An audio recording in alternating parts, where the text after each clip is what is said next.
मुजफ्फरनगर थप्पड़ कांड का पूरा सच अब टीवी 9 पर आपके सामने है, जहां पिता की तरफ से, इस बच्चे के पिता की तरफ से भी ये साफ तौर पर कह दिया गया कि धर्म की वजह से पिटाई का ये मामला नहीं है, लेकिन टीचर ने जिस तरीके का व्यवहार किया उस वजह से टीचर पर एक्शन की मांग के तहत अब केस दर्ज किया गया है। और यही पुनीत हम सच सामने लाना चाहते थे कि आखिर हकीकत है क्या, क्यों इस पूरे मामले पर कार्रवाई के तहत भी सवाल उठाए जा रहे हैं और जो कम्युनल एंगल की बात हो रही है उसके तहत नहीं, बल्कि जिस तरीके का टीचर का व्यवहार था, जो क्रूरता थी, क्या उस पर एक्शन की बात नहीं थी। और वही सच अब सामने ना सिर्फ टीचर के जरिए बल्कि बच्चे के पिता के साथ की गई बातचीत के जरिए भी।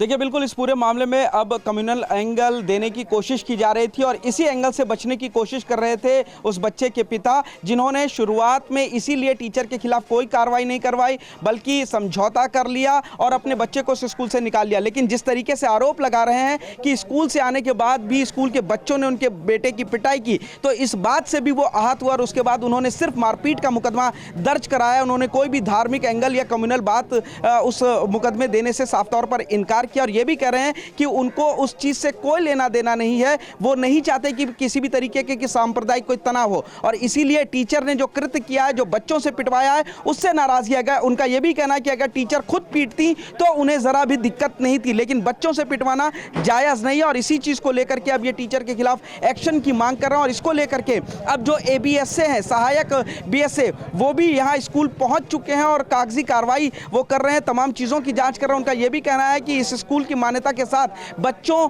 पर जो प्रताड़ित करने का आरोप लगाया गया है उसकी जांच की जाएगी, साथ ही धार्मिक एंगल को भी वो लोग खंगालेंगे और अगर इस पूरे मामले में शिक्षिका दोषी पाई जाती है तो उसके खिलाफ कानूनी कार्रवाई भी की जाएगी, ऐसा सहायक बेसिक शिक्षा अधिकारी का भी कहना है। पूछताछ हुई है, आरोपी टीचर से भी पूछताछ हुई है और जब आप पिता से बोल रहे थे तो उन्होंने ये भी कंप्लेन की कि बाद में भी मेरे बच्चे को पीटा गया। जी बिल्कुल, पीड़ित पिता जो है वो यही कह रहे हैं कि शुरुआत में जिस तरीके से वीडियो देखा, उन्होंने, उनके भतीजे ने वीडियो बनाया था जो उस वक्त किसी काम से वहां से गुजर रहा था और ये सारी सच्चाई सामने आई, जिसको लेकर के जब वो टीचर के पास गए तो टीचर ने कुछ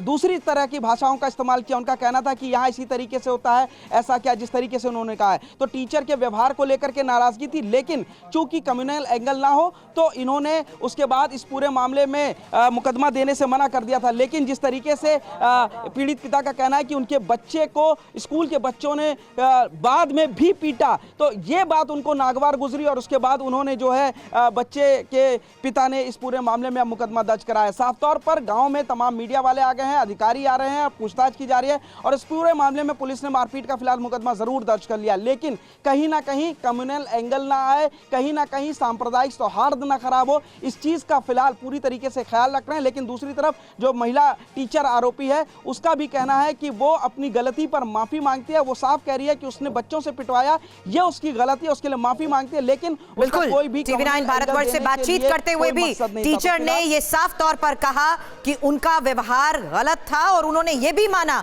कि जिस शब्द का उन्होंने प्रयोग किया वो गलत था।